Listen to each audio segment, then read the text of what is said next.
योद्धाओं, कल आपने टेस्ट लिखा। सिर्फ टेस्ट लिखना पर्याप्त नहीं है, चीज़ें आपको याद होनी चाहिए, ये इंपॉर्टेंट है। और याद कैसे होगा? आप एक दिन बैठोगे और रटने बैठ जाओगे तो चीज़ें याद नहीं होगी। एक दिन में, 2 दिन में, 3 दिन में कोई भी चीज़ याद नहीं होता है। माइंड का एक फ़िलॉसॉफ़ी है, जिस तरीके से टाइम का एक फ़िलॉसॉफ़ी है, उस तरीके से माइंड का भी एक फ़िलॉसॉफ़ी है। उसको आपको फॉलो करना है, तभी जाके चीज़ें याद होंगी। और क्या फॉलो करना है? हर दिन जब मैं आपको टास्क देता हूँ रात को, तो सुबह उठने के बाद आप अपने जो भी टाइम है उसको हिसाब से अपने टाइम टेबल खुद बनाएंगे कि इस घंटे में मैं ये करूँगा, उस घंटे में ये करूँगा। तो आपका टाइम टेबल बना होगा कि सुबह उठ के मैं ये आधे घंटे में ये वाला करंट अफेयर ख़त्म करूँगा और ये वाले घंटे में ये वाला करंट अफेयर ख़त्म करूँगा। तो इस आपके टाइम शेड्यूल में हर दिन का 2 घंटा, हर दिन का 2 घंटा रिजर्व होगा वो चीज़ों को पढ़ने में जो आपने पीछे अभी पिछला पढ़ चुका है। जैसे फिजिक्स पढ़ रखा है, केमिस्ट्री पढ़ रखा है, ये सारी चीज़ें आप पढ़ेंगे। हर दिन के 2 घंटे के स्लॉट में आप बुक करेंगे और उसको ये पढ़ेंगे। याद मत करना, सिर्फ पढ़ लेना। पढ़ोगे तो ज़्यादा चीज़ें पढ़ पाओगे, याद करोगे तो 1 यूनिट को ही 2 घंटे में नहीं ख़त्म कर पाओगे, क्योंकि एक दिन में चीज़ें याद नहीं होती हैं। आप 15 दिन तक सिर्फ पढ़ना, याद मत करना, तो ऑटोमेटिकली चीज़ें याद हो जाती हैं। तो याद मत करो, उसको पढ़ो। हर दिन 2 घंटा टाइम निकालो और उसको सिर्फ पढ़ो, बिना कुछ सोचे समझे सिर्फ पढ़ते रहना है। ये करने के बाद हम लोग आज से बायोलॉजी स्टार्ट कर रहे हैं। हम लोगों ने केमिस्ट्री ख़त्म किया, हम लोगों ने नोट्स बनाया, हमने पढ़ा, याद करने की कोशिश की, आंसर राइटिंग किया हर एक टॉपिक के ऊपर, और इस तरीके से हम लोगों ने फिजिक्स और केमिस्ट्री को कंप्लीट किया। अब हम लोग एंटर कर रहे हैं बायोलॉजी में। नोट्स आपको सारे मिल चुके हैं कल रात को, प्रिंट निकालिए, उसको पढ़िए। और आज का यूनिट 1 जो ट्रांसपोर्टेशन वाला चैप्टर है, परिवहन वाला, उसको देखिए और उसको भी पढ़ने की कोशिश करिए। इस चैप्टर में आप देखोगे कि परिवहन का डिफिनेशन, पराशरण, विशरण, ये थोड़े छोटे छोटे डिफिनेशन हैं।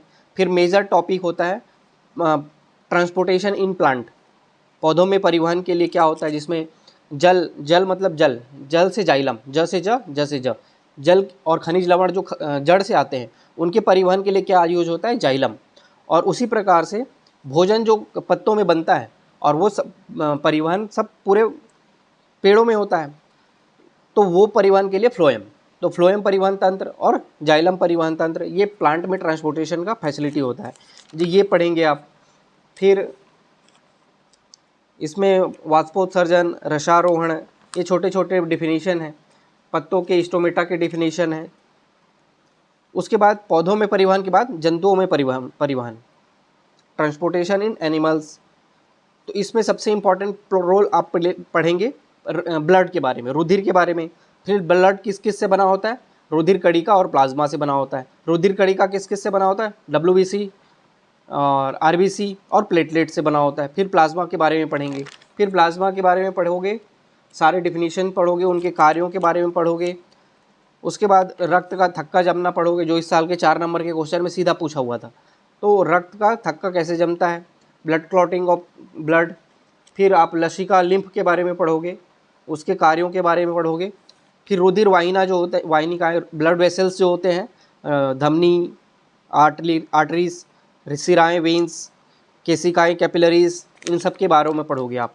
इनके डिफरेंस के बारे में पढ़ोगे, structure of heart and process, हृदय की संरचना और कार्यविधि के बारे में पढ़ोगे, उसके डायग्राम को बनाओगे। तो ये छोटा सा चैप्टर है, दिख बड़ा सा रहा है लेकिन छोटा सा चैप्टर है। इसको आप आज ख़त्म करोगे और इस तरीके से बायोलॉजी की आगाज़ करोगे। नोट्स आपके पास है, ब्लाइंडली उसको फॉलो करो, अच्छे से पढ़ो। और याद करने के लिए एक बार में मत बैठ जाना, कंटिन्यूसली 10 बार, 15 बार, 20 बार, जितना भी आपके पास समय अवेलेबल हो उसको पढ़ो। धीरे धीरे वो याद होगा, एक बार में याद नहीं होगा। कंसेप्ट की क्लैरिटी इंपॉर्टेंट है। कंसेप्ट क्लियर नहीं है तो यूट्यूब में वीडियो देखिए और उसको, नोट्स आपके पास है उसको पढ़िए। इसके बाद हम लोग हिंदी में जो कर रहे हैं आपका, आज से हम लोग वर्तनी शुद्धि भी स्टार्ट किए। हम लोगों ने मुहावरा स्टार्ट किया था और वर्तनी शुद्धि भी स्टार्ट किया है। वर्तनी शुद्धि में आप 2 पेज आज स्टार्ट करोगे। बहुत सारे लोग वर्तनी शुद्धि को गलत करते हैं, जो हमारे एग्ज़ाम में 4 नंबर का क्वेश्चन सीधा सीधा बनता है। तो मुहावरों में आपने कल 2 पेज पढ़ा था, आज फिर 2 पेज पढ़ो। 2 पेज ज़्यादा हो जा रहा होगा तो बताना, मैं उसको 1 पेज कर दूंगा, लेकिन ज़रूर पढ़ो उसको। इस तरीके से 2 पेज का क्वेश्चन मैं पूछा था, 2 पेज के आज फिर से क्वेश्चन पूछूंगा। पहला क्वेश्चन आप लिखो, आंखें 4 होना, आंखें बिछाना, आंखों में खटकना, आंखों पर पर्दा पड़ना, आंसू पोंछना, आंसू पीकर रह जाना, आकाश पाताल एक करना, आग में घी डालना, आंखें सेकना, आंखें सेकना, आसमान पर चढ़ा देना, आग लगाकर तमाशा देखना, आंतों पर बल पड़ना, आगे का पैर पीछे पड़ना, आधा तीतर आधा बटेर, ईंट से ईंट बजाना, उड़ती चिड़िया पहचानना, उंगली पकड़ते पहुँचा पकड़ना, उल्लू सीधा करना, उड़ती चिड़िया पहचानना, ऊँट के मुंह में जीरा, ऊँट किस करवट बैठे। तो ये आप हिंदी के मुहावरों के बारे में आप लिखो और 2 पेज और पढ़ो। वर्तनी शुद्धि आज स्टार्ट किए हैं तो पहले के 2 पेज आप पढ़ो। वर्तनी शुद्धि में आप पढ़ो 2 पेज का शुरू, उसके बाद फिर हम लोग इसके ऊपर भी कल से टेस्ट स्टार्ट करते हैं। तो ये हिंदी कंटिन्यू रखना। इंग्लिश लैंग्वेज में 80 रूल मैं रोक दिया हूँ, जिनका कंप्लीट नहीं हुआ है 80 रूल तक आप कंप्लीट करो, फिर हम लोग धीरे धीरे से उससे भी आगे बढ़ेंगे। इंग्लिश में 80 रूल तक जिसका हो गया है अच्छे से करो, नहीं समय बचता है उसकी रिवीजन करो। इस तरीके से आपकी इंग्लिश में। और मैथ्स का लेक्चर आज मैं दूंगा आपको, उसको देख के कंप्लीट करना है। तो इस तरीके से आपका ये टारगेट है। और छत्तीसगढ़ का जो पोर्शन है, आज हम लोग एग्रीकल्चर वाला जो टॉपिक है कृषि, जो प्रीलिम्स में बहुत इंपॉर्टेंट होता है और मेंस में भी इंपॉर्टेंट होता है। इसके लिए आपको जो भी डाटा होता है वो इकोनॉमिक सर्वे से लेना पड़ेगा, जो अपडेटेड वर्जन हो 2023-24 का।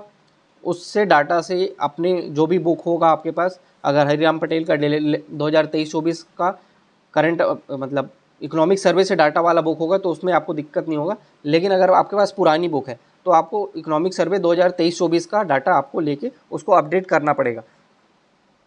तो उसमें जैसे आप जैसे कृषि के बारे में पढ़ोगे, सामान्य परिचय और बहुत सारे इसके जो इंस्टीट्यूशन हैं, संस्थाएं हैं कृषि से संबंधित, उन सब के बारे में पढ़ रहे हैं। कृषि से उत्पादन के बारे में पढ़ रहे हैं। फसल क्षेत्र का जीडीपी में योगदान, उसको आप एक सब इसमें जैसे हरिराम पटेल में सभी वर्षों का दिया है, आपको सिर्फ एक साल लास्ट ईयर का जो होगा 2023-24 का वही याद करना है जो इकोनॉमिक सर्वे में देता है। और जीडीपी में उसका ग्रोथ रेट के बारे में जो एक ही साल का जो 2023-24 का होगा सिर्फ आपको वही पढ़ना है। बाकी इसमें जो भी चीज़ें एक्स्ट्रा दी हुई है वो मत पढ़ना। कृषि कर्मठ पुरस्कार के बारे में आप पढ़ोगे, कृषि जलवायु क्षेत्र के बारे में आप पढ़ोगे, खरीफ फसल में क्या क्या आता है, रबी फसल में क्या क्या आता है, इनके विभाजन के बारे में पढ़ोगे। सीधा क्वेश्चन पूछ लेता है कि कपास कौन सी फसल है, तो आपको वो भी बताना होता है। फिर इनके ऋण के बारे में दिया है, जीआई टैग के बारे में दिया है, भूमि की स्थिति के बारे में दिया है, कितने भूमि में खरीफ होता है, कितने भूमि में रबी होता है, कितने में दुफसली होता है, ये सारी चीज़ें आप पढ़ोगे। फिर प्रमुख फसलों के उत्पादन का डाटा दिया हुआ है, डाटा आप मत पढ़ना, सीक्वेंस पढ़ना कि सबसे ज़्यादा अनाज में क्या उगाया जाता है, धान, फिर मक्का, फिर गेहूँ, ये सीक्वेंस आप याद रखना। इसके जो कितने डाटा है, कौन कितना लाख उत्पादन हुआ, ये सारी चीज़ें आपको याद करने की ज़रूरत नहीं है, लेकिन सीक्वेंस आपको पता होना चाहिए कि अनाज में सीक्वेंस क्या है, दाल में सीक्वेंस क्या है, तिलहन में सीक्वेंस क्या है, अनाज में ये सारी सीक्वेंस दोनों चीज़ें याद करना है कि उत्पादन और उनका रकबा कितना एरिया में वो उसको उगाया जाता है, ये दोनों चीज़ें आपको याद करनी है। तो दोनों सीक्वेंस आपको पता होना चाहिए। फिर इनका औसत उत्पादन सीक्वेंस भी एक बार क्वेश्चन में पूछा गया है, तो आप औसत उत्पादन के बारे में भी पढ़ोगे।